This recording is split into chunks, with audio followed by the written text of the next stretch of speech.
Exercise 1.1 का पहला question अब आज इस वीडियो में अपन सॉल्व करेंगे। पिछली वीडियो में मैं आपको एक छोटा सा इंट्रोडक्शन दिया था, जिसमें मैं आपको कुछ बहुत इंपॉर्टेंट पॉइंट्स बताया था। अगर आप वो वीडियो नहीं देखे हो तो वो वीडियो आप ज़रूर देख लो, क्योंकि उसके बिना आपको ये एक्सरसाइज समझ में नहीं आएगा। ठीक है, तो उस वीडियो का लिंक इस वीडियो के डिस्क्रिप्शन बॉक्स में आपको नीचे मिल जाएगा, एक्सरसाइज 1.1 का। आप उसमें जाके क्लिक करके जो पहला वीडियो होगा सब इंपॉर्टेंट पॉइंट्स के नाम से, उस वीडियो को आप ज़रूर देख लेना, तो आपके लिए एक्सरसाइज बहुत ईजी हो जाएगा। तो स्टार्ट करते हैं। एक्सरसाइज 1.1 का जो पहला क्वेश्चन है, पहला क्वेश्चन दिया है यूजिंग अप्रोप्रिएट प्रॉपर्टीज फाइंड। तो यहाँ पर हमको क्या करना है, कुछ मल्टीप्लिकेशन प्लस माइनस दिया हुआ है फ्रैक्शनल नंबर का। ठीक है, उसको हमको सॉल्व करना है, लेकिन सॉल्व कैसे करना है, प्रॉपर्टीज को यूज करके। कौन कौन से प्रॉपर्टीज होते हैं ये पिछली वीडियो में मैं आपको बता चुका हूं, तो अगर आप वो वीडियो नहीं देखे हो तो उस वीडियो को आप जरूर देख लेना। ठीक है, इस वीडियो के डिस्क्रिप्शन बॉक्स में आप देखना, आपको लिंक मिल जाएगा एक्सरसाइज 1.1 का, उसमें जाके आप उसको देख लीजिए। तो चलिए इसको मैं आपको व्हाइट बोर्ड में सॉल्व करके दिखाता हूँ किस तरीके से प्रॉब्लम सॉल्व होगा। देखो, पहला क्वेश्चन में दो प्रॉब्लम्स दिया हुआ है। तो जो पहला प्रॉब्लम है, पहला का फर्स्ट प्रॉब्लम में दिया है -2/3 इंटू 3/5 प्लस 5/2 माइनस 3/5 इंटू 1/6। तो क्वेश्चन को सॉल्व करने से पहले एक इंपॉर्टेंट चीज मैं आपको बता रहा हूं, हमेशा याद रखना, ये हर जगह आपको काम आएगा। ठीक है, यहां पर सबसे पहले हमको टर्म फाइंड आउट करना है कि कितने टर्म्स है यहां पर। अगर एक बार आप ये चीज आप एक बार सीख गए तो आपको लाइफ में कभी भी मैथ्स के प्रॉब्लम्स को सॉल्व करने में प्रॉब्लम नहीं होगा, परेशानी नहीं आएगा। ठीक है, तो कैसे पहचानेंगे कि कितने टर्म्स हैं यहाँ पर। अगर आप देखोगे तो फ्रैक्शनल नंबर अगर आप देखो तो 1 2 3 4 5 5 फ्रैक्शनल नंबर आपको दिख रहे हैं। लेकिन अगर अपन टर्म्स की बात करें तो ये एक टर्म हो गया, ये दूसरा टर्म हो गया और ये तीसरा टर्म हो गया। अब आपको ये बताता हूं कि ये टर्म मैंने अलग अलग कैसे किए। जब कभी भी दो नंबर्स के बीच में, चाहे वो फ्रैक्शनल नंबर हो, इंटीजर्स हो, होल नंबर हो, नेचुरल नंबर हो, किसी भी तरह का नंबर हो, या दो रेशनल नंबर हो, तो जब दो रेशनल नंबर या किसी भी नंबर के बीच में मल्टीप्लीकेशन का साइन होगा तो वो एक ही टर्म कहलाएगा, फिर चाहे वो कितने सारे भी नंबर्स क्यों ना हो। यहां पर तो आपको सिर्फ दो रेशनल नंबर दिख रहे हैं। अगर मान लो यहां पर होगा -2/3 इंटू 3/5 इंटू 5/8 इंटू 8/6, ऐसा करके इतने सारे नंबर है, तो भी इनको एक टर्म ही माना जाएगा। ठीक है, तो याद रखना, मल्टीप्लीकेशन के साइन से हमको ये पता चलता है कि कितने सारे टर्म्स है। तो यहाँ पर तीन टर्म हो गया, ये एक पहला टर्म हो गया, यहाँ पर एक मल्टीप्लीकेशन का साइन है तो ये एक टर्म हो गया। इसके साथ में कुछ भी मल्टीप्लाई नहीं हो रहा है, इसके सामने प्लस है और इसके बाद में माइनस है। ठीक है, प्लस और माइनस सेपरेट कर देता है दो टर्म को, याद रखना, प्लस और माइनस दो टर्म को अलग अलग कर देता है। जैसे कि 5/2 को इससे अलग कर दिया, ठीक है, और इस 5/2 को इससे अलग कर दिया। यहां पर भी देखो मल्टीप्लीकेशन का साइन है, तो हमारे पास कितने टर्म हो गए, एक, दो और ये तीन टर्म। ठीक है, अब इस तीन टर्म आ गया है, तो अब हमको ये पता है कि यहाँ पर तीन टर्म है। अब इसको सॉल्व करना है। सॉल्व कैसे करना है, प्रॉपर्टी का यूज करके हमको सॉल्व करना है। आपको डायरेक्टली सॉल्व नहीं कर देना है, इसको मल्टीप्लाई करके या इसको प्लस और इसको माइनस करके, हमको प्रॉपर्टीज का यूज करना है। तो रेशनल नंबर्स के चार प्रॉपर्टीज होते हैं, मैं आपको बता दिया था। आपको देखना है कि यहाँ कौन सा प्रॉपर्टी यूज हो सकता है। ठीक है, एक प्रॉपर्टी हम लोग पढ़े थे, कम्यूटेटिव प्रॉपर्टी।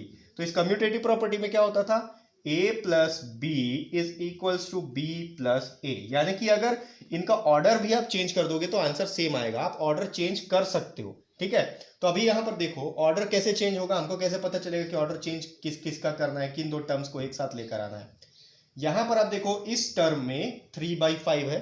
ठीक है, यहां पर इस टर्म में 3/5 नहीं है, लेकिन इस टर्म में हमारे पास फिर से एक बार 3/5 है।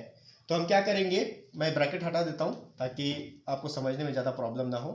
ठीक है, वो सिर्फ आपको टर्म समझाने के लिए था। तो अब आपको क्या करना है, जो 3/5 वाले जो दो टर्म है उनको एक साथ लिख लेना है। ठीक है, यहां पर यूज होगा हमारा कम्यूटेटिव प्रॉपर्टी। ठीक है, दो रेशनल नंबर को हम ऑर्डर चेंज करके लिख सकते हैं, उसमें कोई फर्क नहीं पड़ने वाला। ठीक है, a प्लस बी जो है उसको आप b प्लस ए लिख सकते हो। तो यहां पर भी देखेंगे कि यहां पर कॉमन क्या है, यहां पर भी 3/5 है, यहां पर भी 3/5 है। अगर और कोई नंबर होता उसमें भी 3/5 होता तो उसको भी हम लिख सकते थे। तो क्या करेंगे, अभी इन दो टर्म्स को पहले एक साथ लिख लेते हैं। कैसे लिखेंगे, -2/3 इंटू 3/5।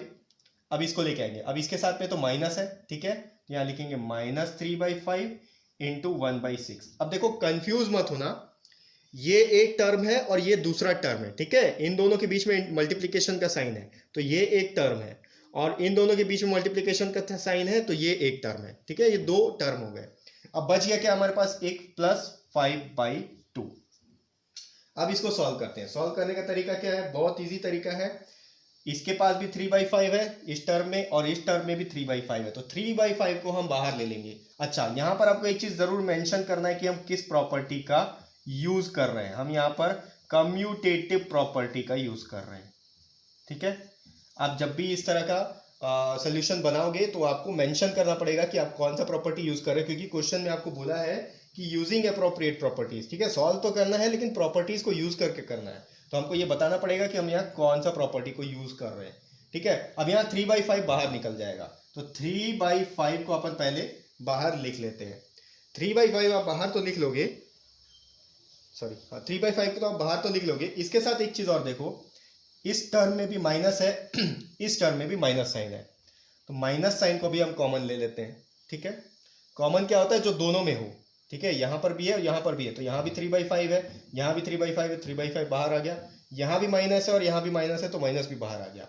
अब अगर माइनस बाहर आ गया तो अंदर बचेगा क्या, प्लस बचेगा। क्यों, क्योंकि जब ब्रैकेट ओपन होगा तो माइनस इंटू माइनस प्लस हो जाता है, ठीक है। और अगर हम यहाँ प्लस लेंगे तो प्लस इंटू प्लस माइनस होगा, तो 2/3 -2/3 ही रहेगा, तो यहाँ पर लिखेंगे 2/3, ठीक है। अब आप मल्टीप्लाई करके देखोगे तो -3/5 है, ठीक है। Minus sign, plus into minus minus आ गया, यहाँ पर 2/3 एज इट इज रहेगा, इंटू 3/5।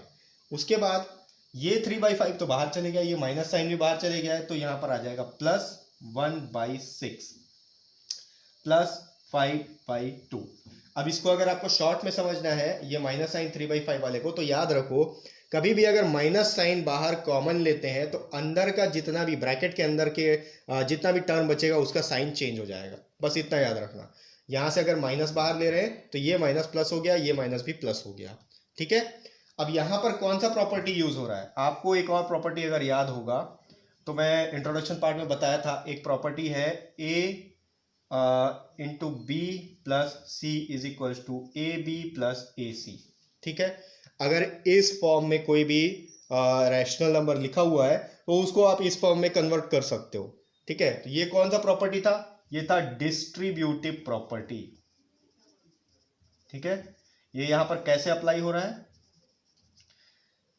इस फॉर्म में लिखा हुआ था, देखो, ठीक है। ए बी ए सी, यहां पर ए दोनों में कॉमन है, तो यहां पर देखो इन दोनों में 3/5 कॉमन है, इस फॉर्म में लिखा हुआ था, इसको हम लोग इस पे कन्वर्ट किए, ए को बाहर निकाल लिए यानी कि 3/5 को बाहर निकाल लिए, और बी और सी को एज इट इज अंदर में लिख दिए, ठीक है। +5/2 यहां पर हो गया कंप्लीट। अब अपन को इसको सॉल्व करना है, तो सॉल्व करने के लिए यहां पर पहले आएगा -3/5 बाहर आ गया। अब ये ब्रैकेट और इसके बीच में कोई साइन नहीं है, इसका मतलब यहाँ पर मल्टीप्लीकेशन का साइन है। इसको सॉल्व करते हैं, ब्रैकेट के अंदर ही सॉल्व कर लेते हैं। तो फ्रैक्शनल नंबर को सॉल्व करने का तरीका आपको पता है, पहले एलसीएम लेना पड़ता है। 3 और 6 का अगर आप एलसीएम लोगे तो 3 और 6 का एलसीएम अगर लेंगे तो 3 1 टाइम्स में, ये 2 टाइम्स में, ये फिर ये 2, ये 1 टाइम्स और ये 1 टाइम्स, तो 2 इंटू 3 एलसीएम आ गया 6, ठीक है। तो यहाँ एलसीएम लिखेंगे पहले 6।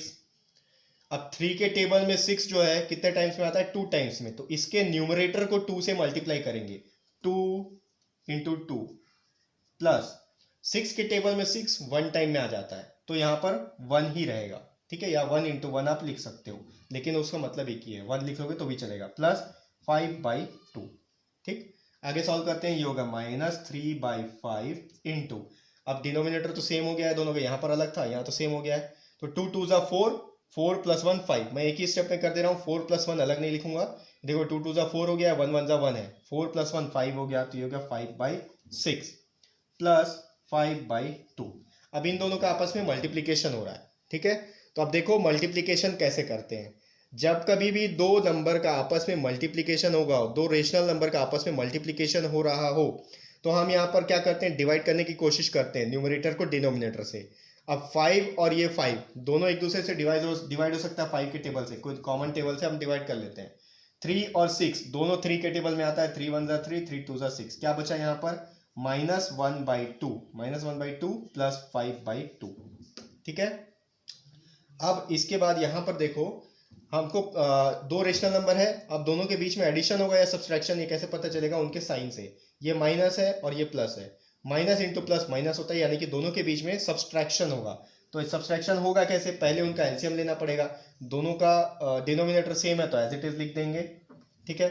और उसके बाद ये आएगा -1 + 5। अब यहाँ पर सब्सट्रैक्शन होगा, 5 - 1 हो गया 4 / 2, साइन 5 का लगेगा क्योंकि 5 1 से बड़ा है, तो 4/2 आ गया। अब ये दोनों 2 से डिविजिबल है, 2 1 2, 2 2 4, फाइनल आंसर आ गया हमारे पास 2, ठीक है। तो है कॉम्प्लिकेटेड नहीं, बहुत इजी है, आपको बस ध्यान में रखना है कि कौन सा स्टेप कहाँ पर करना है। बस आपको यहाँ पर प्रॉपर्टी को ध्यान में रखना है, कौन सा प्रॉपर्टी यूज हो रहा है, उसके बाद आपको धीरे धीरे एक एक स्टेप करके सॉल्व करते जाना है। इसका सेकेंड क्वेश्चन देखते हैं, मैं इसको रब करता हूँ। फर्स्ट क्वेश्चन का जो सेकेंड प्रॉब्लम दिया हुआ है, सेकेंड है 2/5 इंटू ब्रैकेट में दिया है -3/7। अच्छा, ब्रैकेट में क्यों दिया है? क्योंकि दो साइन को आपस में एक साथ कभी भी एक साथ नहीं लिख सकते। -1/6 इंटू 3/2 प्लस 1/14 इंटू 2/5, ठीक है। तो ये क्वेश्चन आ गया। अब आप देखो यहां पर भी पहले एक बार क्वेश्चन मैच कर लेना, 2/5 -3/7 -1/6 3/2, ओके, 1/14 और 2/5, ठीक है। अब इस क्वेश्चन में आप यहां पर ध्यान दो, सेम पिछले क्वेश्चन की तरह यहां पर भी इस टर्म में 2/5 है और इस टर्म में भी 2/5 है, ठीक है। और यहां पर ये तीसरा टर्म है, ठीक है। तो क्या करेंगे, पहले 2/5 वाले को एक साथ लेके आ जाते हैं। तो यहां लिखेंगे 2/5 इंटू -3/7, ये प्लस का साइन है, प्लस 1/14 इंटू 2/5। क्या किए हम? सिर्फ जो कॉमन, हम यहाँ से 2/5 को कॉमन निकाल सकते हैं, इसलिए दोनों को एक साथ लेके आ गए। फिर उसके बाद -1/6 इंटू 3/2, यहाँ कौन सा प्रॉपर्टी यूज हुआ? कम्यूटेटिव प्रॉपर्टी, ठीक है। अब क्या करेंगे, अब इसको यहां से 2/5 को बाहर निकाल लेते हैं। देखो यहां पर माइनस साइन है, लेकिन यहां माइनस साइन नहीं है। पिछले क्वेश्चन में क्या था कि दोनों टर्म में माइनस साइन था, इसलिए माइनस को अपन बाहर निकाल लिए थे। तो यहां पर एक ही माइनस साइन है, तो माइनस बाहर निकालने की जरूरत नहीं है, सिर्फ 2/5 दोनों में है, तो 2/5 को बाहर ले लेते हैं। क्या होगा? 2/5। अब यहां कितना बचेगा अंदर में? -3/7 प्लस 1/14, ठीक है। अब यहां पर थोड़ा सा ध्यान दो, ये एक ही टर्म है, मैं बताया था मल्टीप्लीकेशन का साइन अगर दो रेशनल नंबर के बीच में, तो दोनों एक ही टर्म है। तो यहां पर 3 और 6 एक दूसरे को काट सकते हैं 3 के टेबल से, 3 1 3, 3 2 6, ठीक है। तो कितना आ गया यहाँ पर? 1 1 1 2 2 4, मल्टीप्लाई भी हो गया, 1/4 आ गया। अब इसको आगे सॉल्व करते हैं। यहाँ कौन सा प्रॉपर्टी यूज हो रहा था? यहाँ पर फिर से देख लो, डिस्ट्रीब्यूटिव प्रॉपर्टी यूज हुआ था। डिस्ट्रीब्यूटिव क्या था प्रॉपर्टी? ए इंटू बी प्लस सी अगर है तो उसको हम लिख सकते हैं ए बी प्लस ए सी, ठीक है।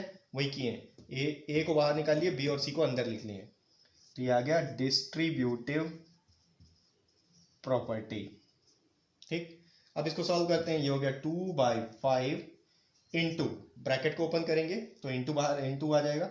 ये देखो यहाँ पर पहले इसको एलसीएम लेना पड़ेगा दोनों नंबर को ऐड या सब्सट्रैक्ट करने के लिए, तो एलसीएम इसका आएगा 14, ठीक है। आप एलसीएम निकाल के देख लेना, 7 और 14 का एलसीएम निकालेंगे तो 7 1 7, 7 2 14, 2 से करेंगे 1 और 1, तो 2 इंटू 7 हो गया 14।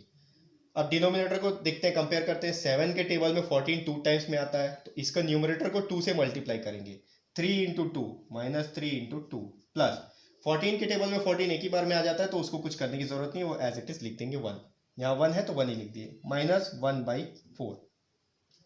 अब ये आएगा 2/5 इंटू 3 2 हो गया 6, तो ये हो जाएगा माइनस, ठीक है, -6 प्लस 1 डिवाइडेड बाई 14, -1/4, ठीक। नेक्स्ट क्या होगा?